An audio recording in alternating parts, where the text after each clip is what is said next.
Big China, if you feel like laughing. Big China laughing. Big China laughing. We have a more perfect vibration center than Narayan and Jen. Wasn't that just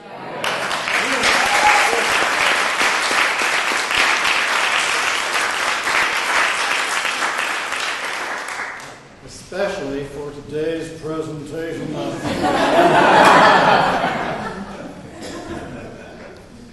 false evidence appearing real. Yeah. We have become so conditioned and so brainwashed into believing that fear is real. As a matter of fact, to such an extent that we can spend our whole lives, consciously and unconsciously, organizing ourselves around avoiding fear. What kind of program can I get up for today? Because I know I'm going to be going in to work and I screwed up yesterday and my boss is going to be right on my case as soon as I get there. And all of the imagined possibilities that happen from then until you actually get to work, only to get to work and find out that your boss was in an automobile accident and won't make it. And then your fear jumps on you and says, oh my God, did I cause that?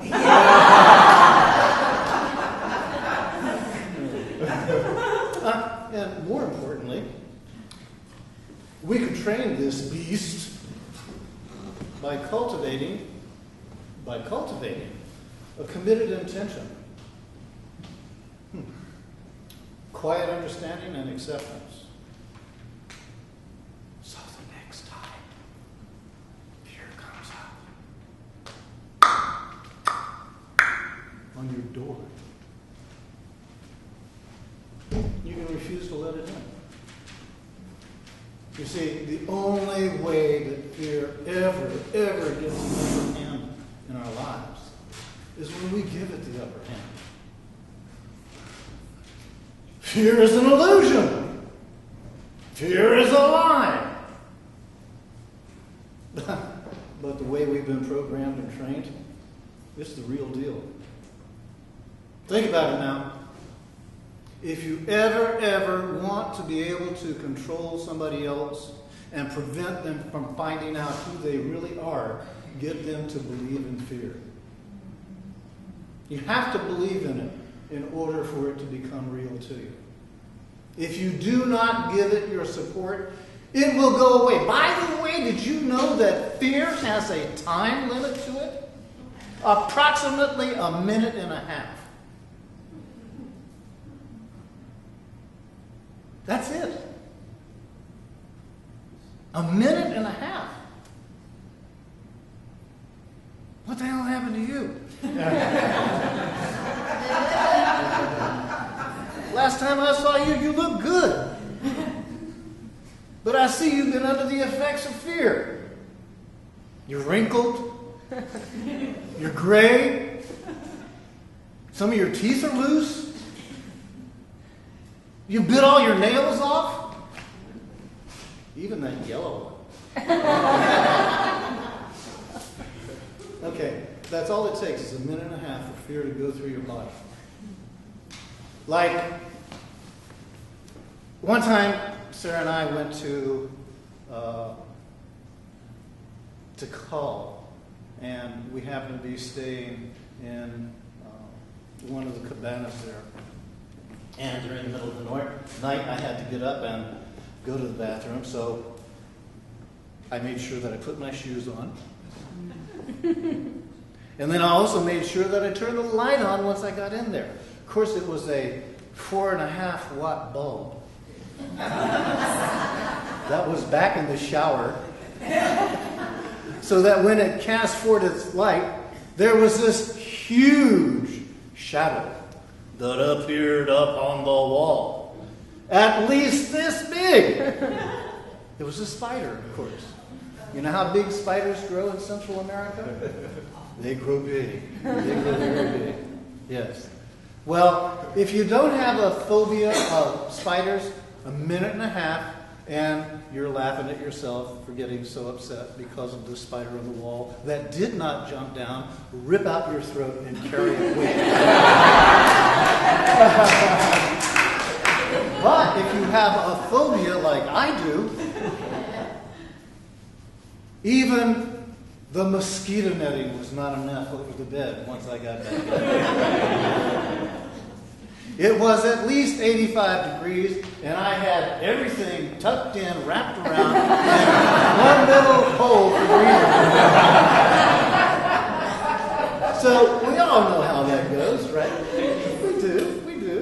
We've got our stuff. Isn't it such a thrill to get that rush of adrenaline? Don't you just live for it? Isn't it exciting to be out on the freeways with this kind of weather? Even at 6 o'clock on a Sunday morning, there's always someone who just finished partying. Who's trying to beat whomever back home. Okay. Oh my goodness me. So when we refuse to hold space for fear, it dissipates into oblivion. Now, I talked about common things, spiders, snakes, that sort of thing. And disregarding the phobias, we know that runs a cycle, and in a minute and a half, it's just like worked its way right out of our body. But then there's this other kind of fear, you see. The one like the fear of the future. It's report card time. Remember how exciting that was? You're just so looking forward to taking your report card home and showing your parents just how you did. Yes. Oh, goodness me. Or the fear of losing a parent. How about the fear of public speaking?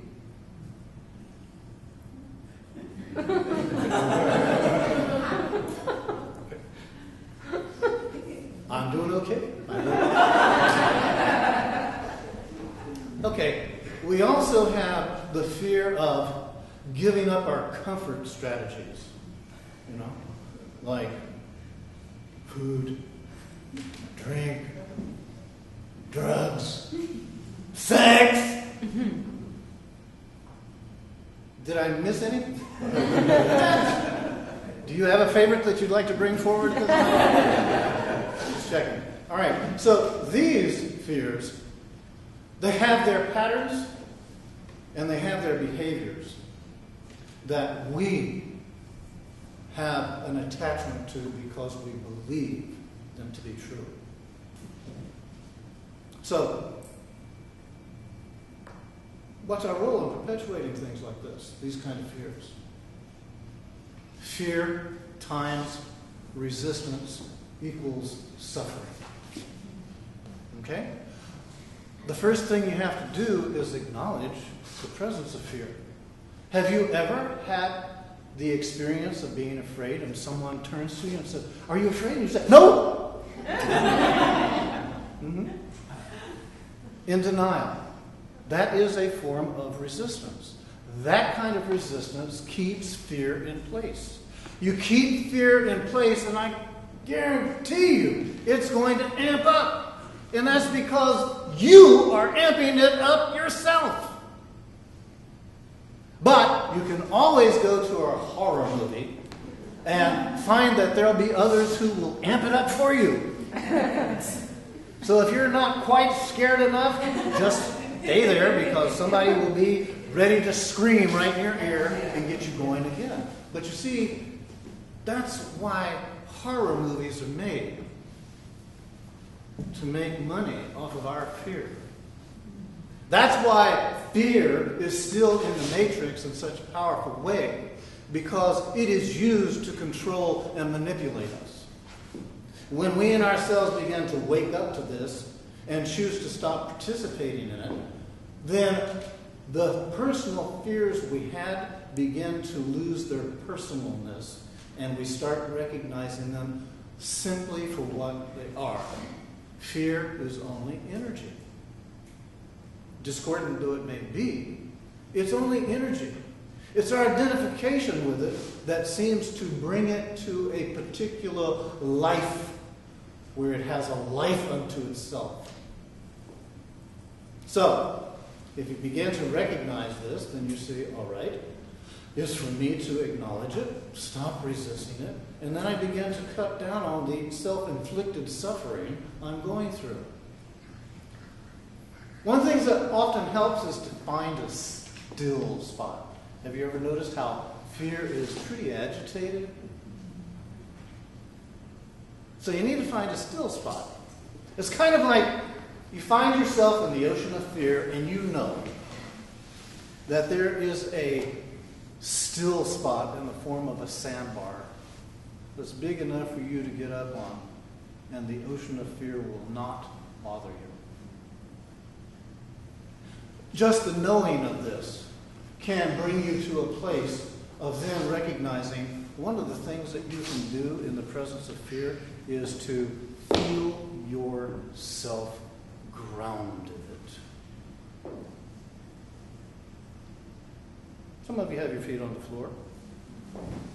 The floor is made out of wood. The wood comes from the earth.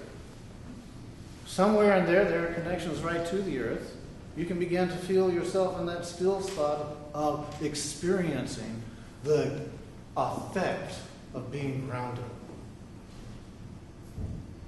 If you're up in the air, you're in an airplane, and they've just told you, fasten your seatbelt. Pretty soon the oxygen mask will come down, and there's no grounding that you can get from that. Breathe. Breathe. How many of you saw the movie Flight? Wasn't that exciting? Especially when the plane was upside down. Wasn't that just so cool? Don't you ever feel that way in your life? Like going the normal way just is not going to get you there safe. You've got to make some kind of a change.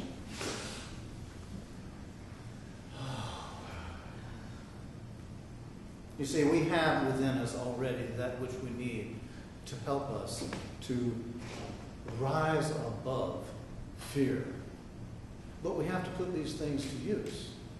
So if you choose to ground yourself with breathing, that you and yourself are aware of breath to such a degree that you become the breath you're breathing, you're going to find it helps you immensely. Place your hand on your chest, just so your heart doesn't jump out. That if it were to jump out, you'd be able to grab it. And that's because you've got your hand there. It can't get away. Sometimes fear can cause your heart to pound so hard and so fast that putting your hand on your chest begins to help you calm down. Use some kind of a loving expression to help yourself make the shift. You know what I'm talking about? Say to your ego, "All right, jerk! It's time to cut this out! You're driving me crazy!" And of course, your jerky ego is going to say, "Okay, boss, you got it. I'll do it." So if that doesn't work, you might want to try something like what Brian was saying in the beginning of the service. State something that is a truth, regardless of whether you can feel it in the moment or not.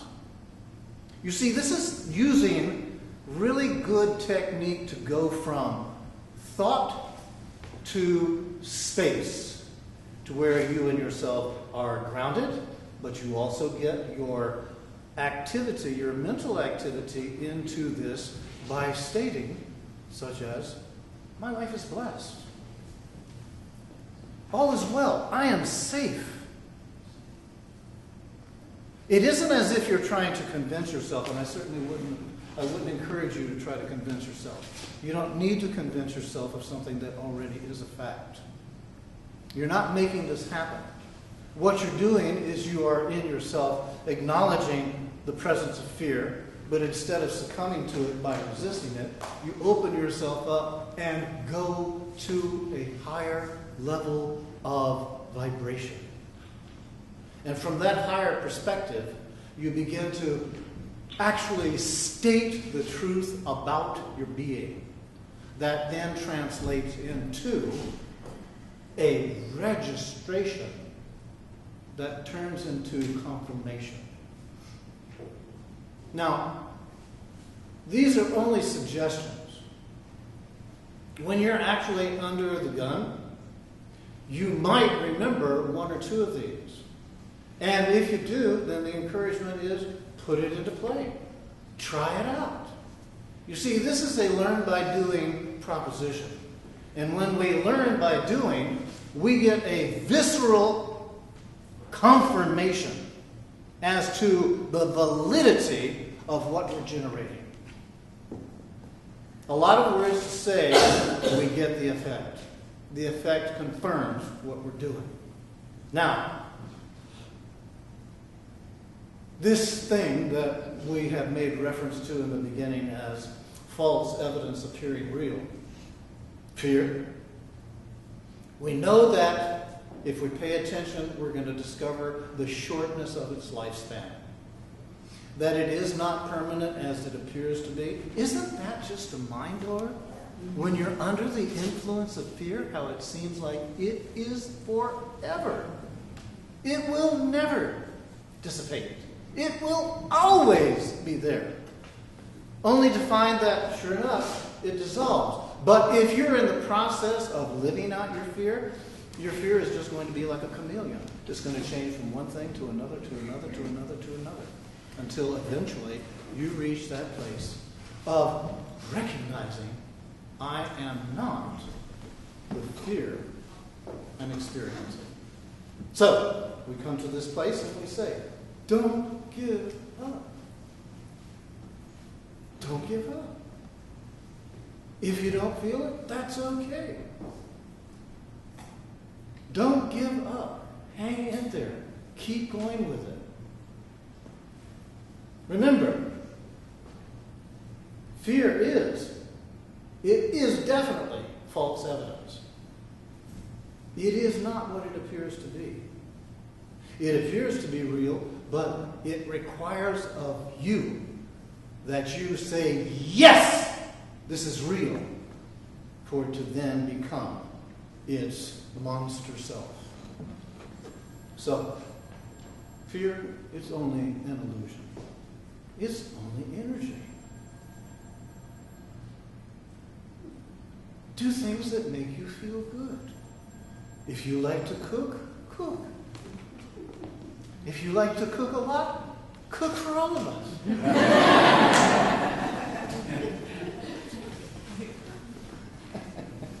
Okay, so I want to end this together. In a togetherness, so if you will please, everyone say, my life is blessed. I am blessed. I am a blessing. All is well. You did that so well. Did you ever do that before? You did. Do you use this with your kids? Yes. You did? You did? Yeah? Mm-hmm. That's why she has those boots. Okay, thank you, everyone.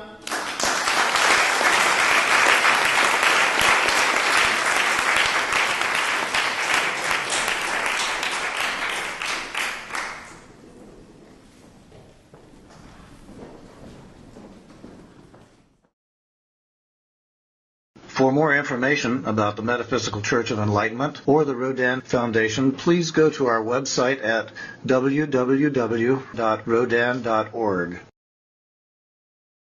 If you have been inspired by the revelations shared in these podcasts, please donate to the Rodin Foundation's ongoing efforts to help others help themselves at www.rodin.org/donate.